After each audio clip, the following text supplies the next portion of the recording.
नमस्कार. आज सगळ्या शेगाव महिलांतर्फे आम्ही इथे निषेध करत आहोत.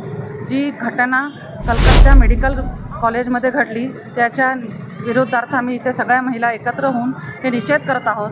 आज सेकंड इयरची मेडिकलची स्टुडंट आहे, PGची चेस्ट करत होती आणि सगळं हे तिच्यावरती गँग रेप आणि नंतर त्याचा मर्डर हे सगळ्या गोष्टी झाल्यामुळे एक स्त्रीला गव्हर्मेंट मेडिकल कॅम्पसमध्ये पण सेफ्टी नाही आहे आणि तिच्यावरती हा एवढा निषेध त्याचा आम्ही करत आहोत तिथे की आम्हाला जिथे एक राज्याची CM फिमेल आहे, महिला आहे, तरी त्या राज्यामध्ये मेडिकल स्टुडंट असो किंवा इतर स्त्रिया असो त्यांना सुरक्षितता नाही आहे.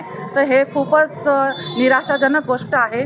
आम्ही निषेध हे मूक निषेध केलेला आहे आणि कॅन्डल मार्च केलेला आहे आणि त्याच्यामध्ये माझ्या सगळ्या भगिनींनी आम्हाला खूप चांगला साथ दिलेला आहे आणि त्याच्यामधनं सगळ्या महिलांची किती मनामधनं हे दुःख आहे त्यांना की आमच्या पोरी ज्या एवढ्या लांब लांब शिकायला जातात आणि एवढ्या स्वतःच्या करिअर ओरिएंटेड आहे आणि त्यांना सुरक्षितता नाही आहे. तर हे खूप दुःखाची बाब आहे.